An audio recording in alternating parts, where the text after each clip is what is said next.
See, if you have a functional identity, when you act it out in the world, then you get what you want and need. And if an identity doesn't do that, well, then you either retool your identity or you retool the world. Your conception of the world? Well, if you're retooling your conception of the world, then you're retooling yourself. No, you can actually, I mean, what a revolutionary does is try to bring the world into alignment with literally their change theory. The world.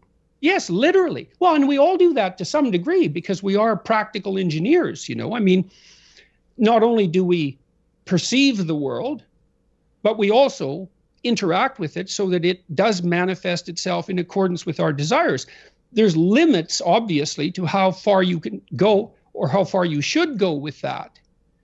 And what are the limits? Well, there's practical limits. Nature won't do what you want it to unless you're very sophisticated in your application of your knowledge, and other people will object. So now you might say, well, you should forge forward regardless of their objection. And, there are circumstances under which that's true. But generally speaking, that's not a very good idea. It certainly doesn't make you popular as a child.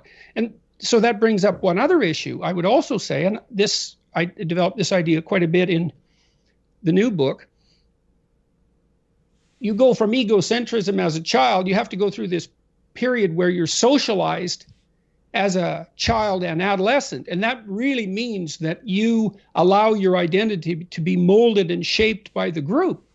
And, you think about how important friends and peers are to children and adolescents. Your mother will say when you're a teenager, well, if Johnny jumped off the bridge, would you too?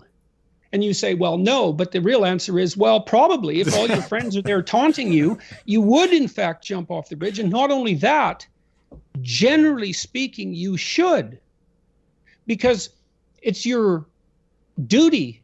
It's your developmental duty as a child and a teenager to take your isolated self and turn it into a functioning social unit.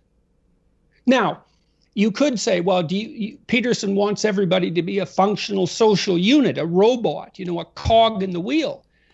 And I would say, well, that isn't where development stops. It has to go through that period before you can emerge as a genuine individual, which means you have to know the rules of the game before you can break them.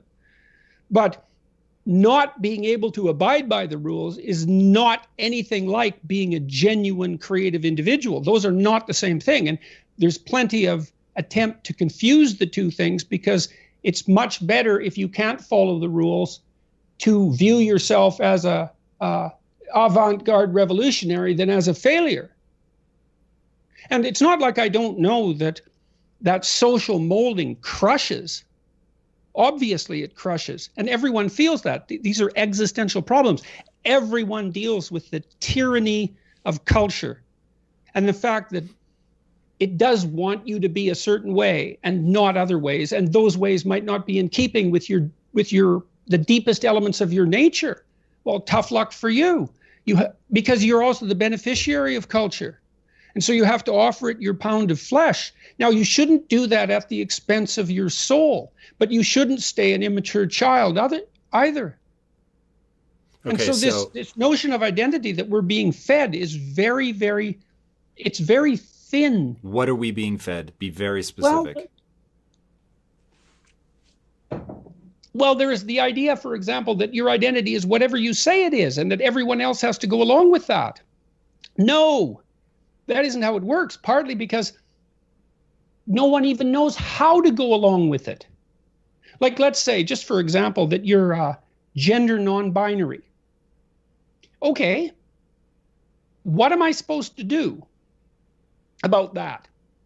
Man, I don't know. I hardly know what to do if the rules are already there. So let's say I grow up, being a heterosexual male, I want to find a woman, fall in love with her, raise a family, have children, have grandchildren.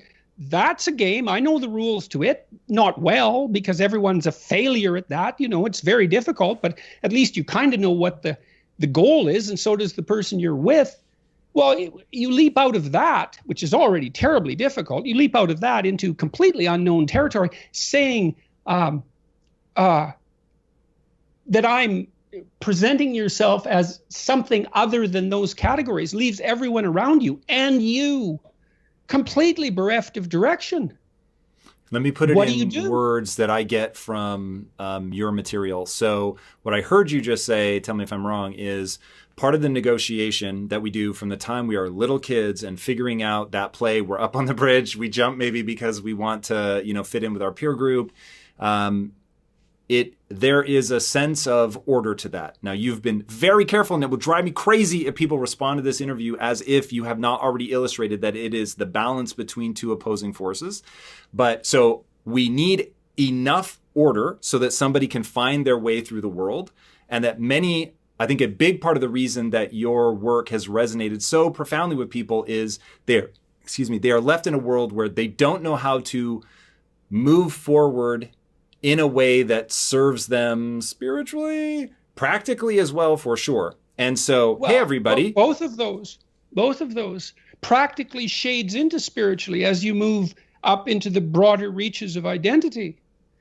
And look, see, one of the things, I really laid this out in Maps of Meaning. It took me a long time to understand that belief regulated emotion.